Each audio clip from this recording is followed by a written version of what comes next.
ज्ञान अमृत नहीं है। तो अमृत कौन घिसता है, अमृत कौन बनाता है मंथन करके? है? है? कौन? हाँ, गायन भी बता दिया भक्ति मार्ग में उसका। तुलसीदास चंदन घिसे तिलक देत रघुबीर।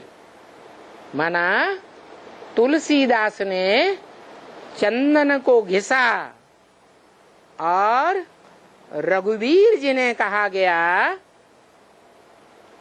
भगवान को।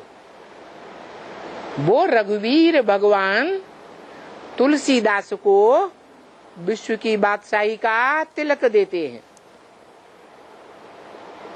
क्या इशारा दे दिया तो साबित हो जाता है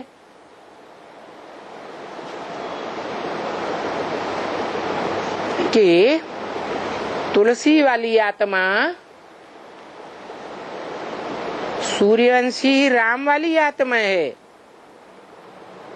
जो सारे विश्व को रोशनी देने वाला सूर्य है, उस वंश की है। और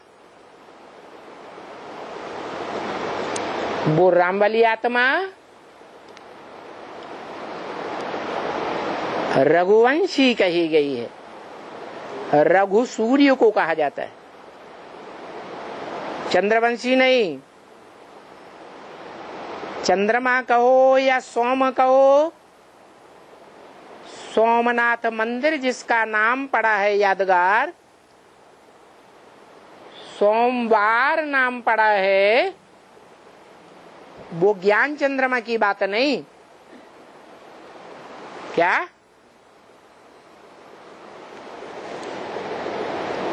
सूर्य की बात है।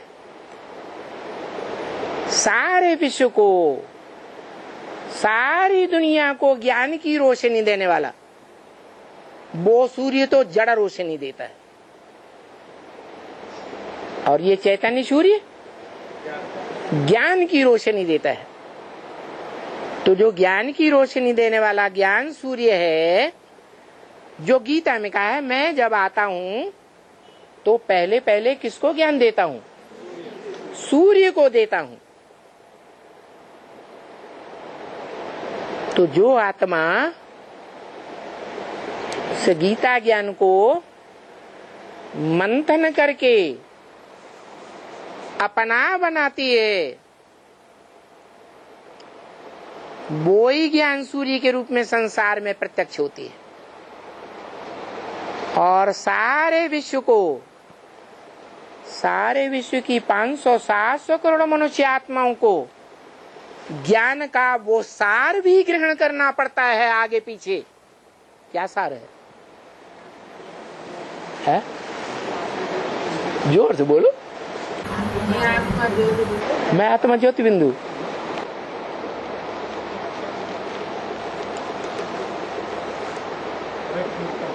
है अव्यक्त मूर्ति क्या है? ज्योतिर्बिंदु। बिंदु को मूर्ति कहेंगे? अरे बिंदु को मूर्ति कहेंगे? बिंदु तो दिखाई भी नहीं पड़ता। बिंदु को छोटे से छोटा, छोटे से छोटा, चाहे जितना अणुरूप बना लो, आंखों से दिखाई देगा। तो मूर्त कहें?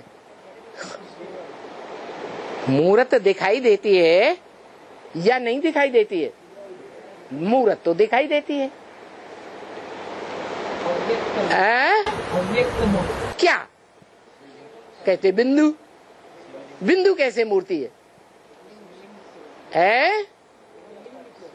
लिंग है अव्यक्त मूर्ति, क्योंकि उसमें नाक, आंख, कान, हाथ, पांव, ज्ञान इंद्रियां, कर्म इंद्रियां, शरीर की कोई इंद्रियां नहीं दिखाई देती।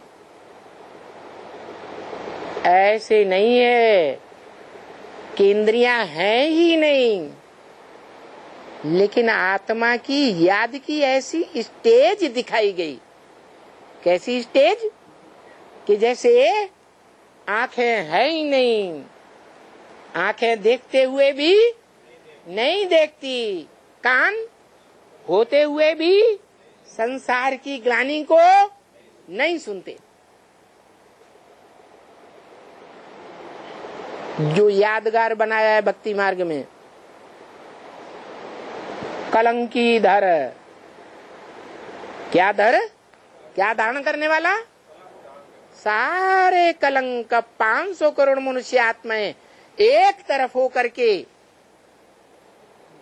और दूसरी आत्मा एक तरफ अकेली, उसको जितने भी कलंक लगाना चाहें लगाएं, लेकिन एक कान से सुनती, दूसरे कान से निकाल देती, सुनते हुए नहीं सुनती। ऐसी स्टेज सभी इंद्रियों की। इंद्रियां हैं, लेकिन उन इंद्रियों से कर्म करते हुए भी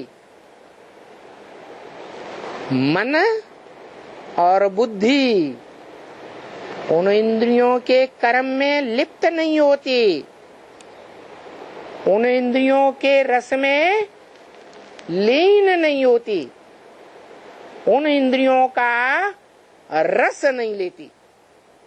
उन इंद्रियों से जो सुख या दुख मिलता है उसकी तरफ मन बुद्धि जाती ही नहीं। ऐसी स्टेज दिखाई है आत्मा की कि जैसे इंद्रियां हैं ही नहीं। क्या है? बाहें काट दो, टांगें काट दो, ज्ञान इंद्रियों का जो मुख है वो गर्दन से काट दो तो क्या रह जाएगा? लिंग मात्र रह जाएगा। तो बुद्धि की ऐसी स्टेज है कि स्मृति है ही नहीं, वो